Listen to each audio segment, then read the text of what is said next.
जय हिंद दोस्तों, MPPSC 2.0 में आप सभी का स्वागत है। दोस्तों, आज के इस वीडियो लेक्चर में हम लोग बात करने वाले हैं MPPSC प्री 2020-21 के लिए महत्वपूर्ण प्रश्न। इसके साथ साथ ये वीडियो सभी स्टेट PCS एवं जो MP गवर्नमेंट के एग्ज़ाम है, इसके साथ साथ किसी भी स्टेट के एग्ज़ाम हैं जिनमें हिस्ट्री आती है उनके लिए महत्वपूर्ण होंगे। आज हम लोग विशेष रूप से बात करने वाले हैं MPPSC प्री का जो यूनिट 2 है, जिसमें भारत का इतिहास बिंदु लिखा हुआ है। इसके अंतर्गत आज हम लोग बात करेंगे। पहला वीडियो अपलोड किया जा चुका है, वो आप प्लेलिस्ट में जाके देख सकते हैं। चलिए स्टार्ट करते हैं। आज का हमारा पहला प्रश्न है, तंजावुर का बृहदेश्वर मंदिर किस देवता को समर्पित है? तंजावुर का बृहदेश्वर मंदिर किस देवता को समर्पित है? तो इनमें दो देवताओं को समर्पित है। पहला यदि बात की जाए तो शिव को और दूसरा विष्णु जी को। ठीक है, शिव और विष्णु जी को समर्पित है। और किसने बनवाया था? तो राजराज प्रथम ने इसको बनवाया था। ठीक है, अगला प्रश्न देखते हैं। द्रविड़ शैली के मंदिर में गोपुरम का संबंध है। जो गोपुरम होता है उसका क्या किससे संबंधित होता है? ठीक है, तो इसमें देखेंगे जो तोरण पर जो बने अलंकृत और बहुमंजिला जो भवन होते हैं, द्वार होते हैं, उनको क्या कहा जाता है? गोपुरम कहा जाता है। किस शैली में? द्रविड़ शैली में। अगला प्रश्न देखें, पांचवें वेद की संज्ञा किसे दी गई है? पांचवें वेद की संज्ञा किसे दी गई है? तो आपका उत्तर हो जाएगा तिरुमुराई को। किसे? तिरुमुराई को दी गई है। और किन संतों के द्वारा ये बनाया गया था, लिखा गया था? तो उत्तर आपका हो जाएगा जो अलवार और नैनार संत थे उनके द्वारा। अगला प्रश्न देखें, सुमेलित करना है आपको। इसके अंतर्गत आप देखेंगे कि कुछ प्रशासन है, आप देखेंगे जैसे चोल काल में आप देखेंगे चालुक्य शासक हो गए, राष्ट्रकूट हो गए। इनके समय में कुछ विद्वान थे, उनको आपको सुमेलित करना है। ठीक है, तो चोल में देखेंगे तो कंबन थे, उसके बाद देखेंगे चालुक्य नन्नैया थे, उसके बाद देखेंगे राष्ट्रकूट वंश में तो पंपा, पोन्ना और रन्ना थे, और इनको कन्नड़ रत्न भी कहा जाता है। ठीक है, तो इस तरीके से ये सभी सुमेलित हैं। अगला प्रश्न देखें तो चोलकालीन विश्व प्रसिद्ध श्रेष्ठतम रचना का उदाहरण है। तो चोलकालीन एक विश्व प्रसिद्ध श्रेष्ठतम रचना थी, उसका नाम क्या था? तो नटराज की एक प्रतिमा थी जो कि श्रेष्ठतम रचना के रूप में जानी जाती है। अगला प्रश्न देखें तो चोलकालीन प्रशासन में अग्रहार का संबंध है। जो अग्रहार था किससे संबंधित था? तो आपका उत्तर हो जाएगा लगान मुक्त भूमि में रहने वाले जो ब्राह्मण थे। ठीक है, लगान मुक्त भूमि में रहने वाले जो ब्राह्मण थे उनको अग्रहार कहा जाता था। ठीक है, अगला प्रश्न देखें तो चोल साम्राज्य में गिल्ड का संबंध था। गिल्ड का संबंध चोल साम्राज्य में किससे था? तो आपका उत्तर हो जाएगा आयात निर्यात की पद्धति से। किससे था? आयात निर्यात की पद्धति से गिल्ड का संबंध था। अगला प्रश्न देखें, गंगईकोंड चोलपुरम की स्थापना किस चोल शासक के शासनकाल में की गई थी? तो आपका उत्तर हो जाएगा राजेंद्र प्रथम। क्या हो जाएगा? राजेंद्र प्रथम। अगला प्रश्न देखें, मुगल काल में उत्तराधिकारी को क्या कहा जाता था? मुगल काल में उत्तराधिकारी को क्या कहा जाता था? तो आपका उत्तर हो जाएगा वली अहद। क्या कहा जाता था?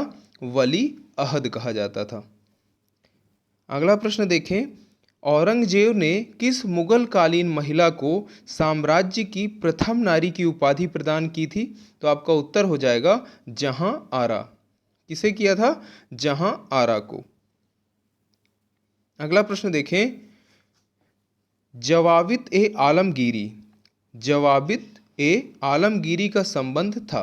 तो ये था क्या? तो ये फरमानों का एक संकलन था जो मुगल काल के समय आपको देखने को मिलेगा। फरमानों का एक संकलन क्या था? जवाबित ए आलमगीरी। अगला प्रश्न देखें, मुआसिर ए आलमगीरी, जो मुआसिर ए आलमगीरी के लेखक कौन थे? किसने लिखा था इसे? तो मुस्तैद खां ने इसे लिखा था। मुआसिर ए आलमगीरी किसने लिखा था? मुस्तैद खां ने।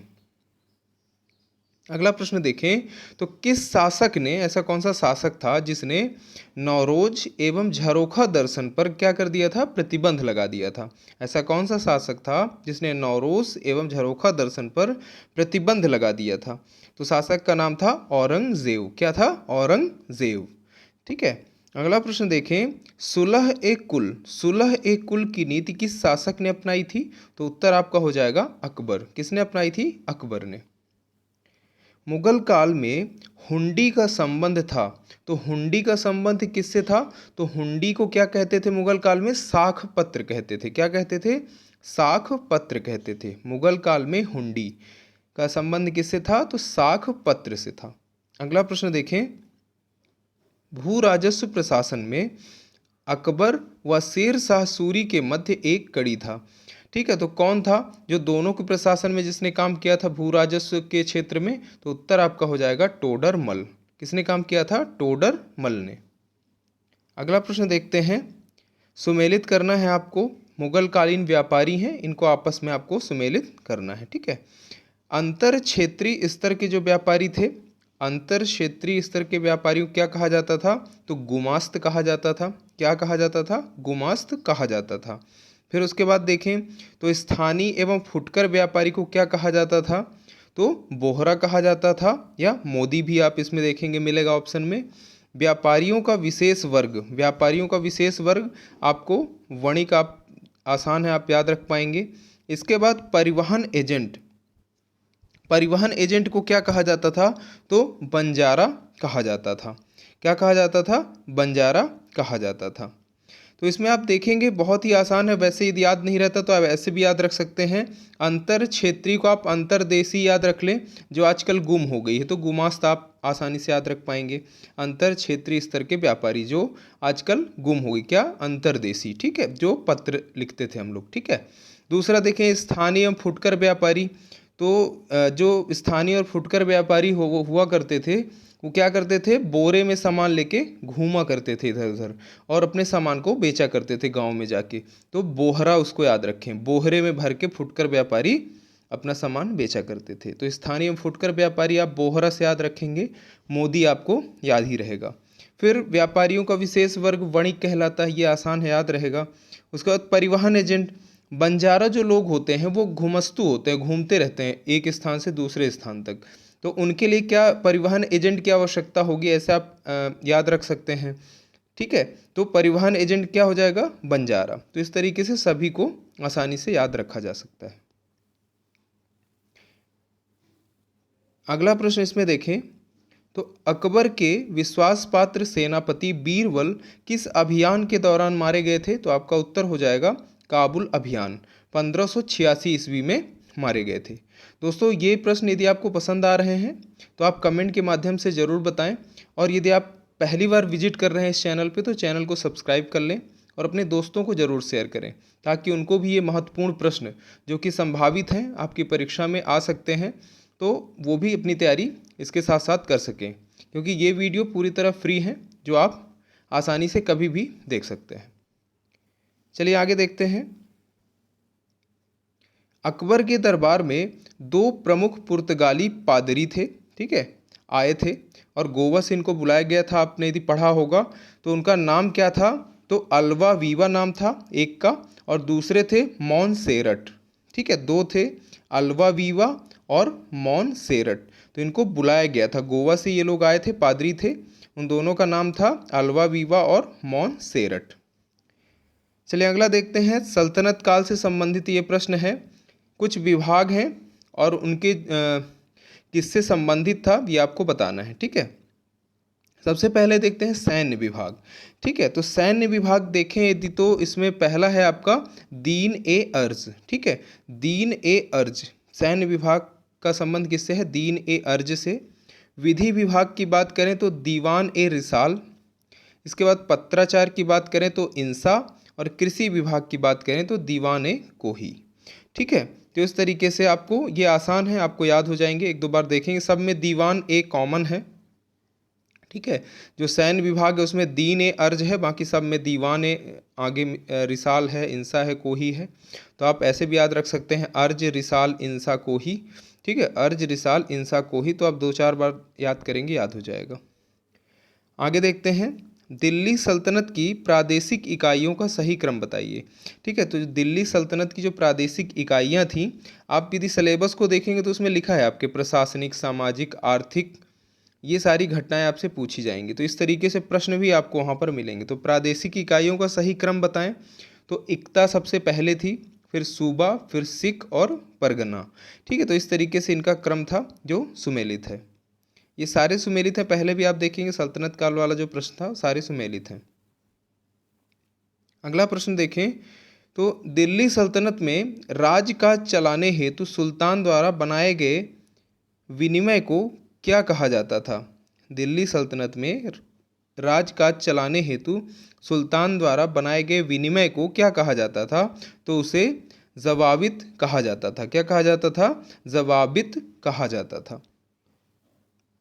आगे देखते हैं हम लोग, दिल्ली सल्तनत के किस शासक ने जजिया कर को अलग से वसूलने की नीति अपनाई थी? तो उत्तर आपका हो जाएगा फिरोज शाह तुगलक ने। ठीक है, जजिया कर को अलग से वसूलने की नीति अपनाई थी। ऐसा कौन सा शासक था? तो फिरोज शाह तुगलक हो जाएगा। अगला प्रश्न देखें, जैन कवि जिन प्रभा सूरी किसके दरबार से संबंधित थे? तो मोहम्मद बिन तुगलक से संबंध था किसका? जिन प्रभा सूरी का। ठीक है, उनके दरबार में ये थे। अगला प्रश्न देखें, खूत व मुकद्दम का संबंध था किससे? खूत व मुकद्दम का संबंध था, तो ये जमींदार जो लोग थे उनसे इनका संबंध था, खूत व मुकद्दम। ठीक है, आगे देखें, तैमूर के आक्रमण के समय दिल्ली पर किस वंश का शासन था? तो आपका उत्तर हो जाएगा तुगलक वंश, क्योंकि इसके बाद सैयद वंश आ जाएगा, खिज्र खां जो है स्थापना करेंगे। ठीक है, तो ये आपको तुगलक वंश याद रखना है। अगला प्रश्न देखेंगे, किस मध्यकालीन साम्राज्य ने उत्तर व दक्षिण के मध्य धार्मिक व सांस्कृतिक सेतु का काम किया? तो ऐसा कौन सा वंश था? ठीक है, तो वो राष्ट्रकूट वंश था, जिसने धार्मिक और सांस्कृतिक रूप से दक्षिण और उत्तर को जोड़ने का काम किया था। ठीक है, तो राष्ट्रकूट को आप याद रखेंगे। अगला प्रश्न देखें, इसमें किस अरब व्यापारी ने पाल राज्य को, जो पाल वंश था, पाल राज्य था, उसको रुहमा या धर्मा कहा है? रुहमा या धर्मा, ऐसे भी प्रश्न पूछा जा सकता है कि पाल राज्य को किस अन्य नाम से जाना जाता था?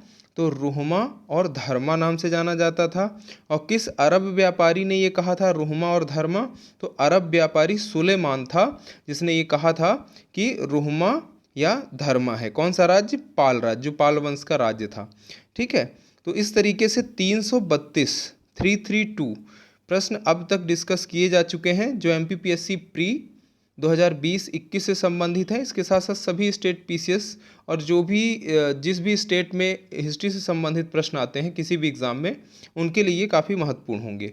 वीडियो देखने के लिए बहुत बहुत धन्यवाद। जय हिंद।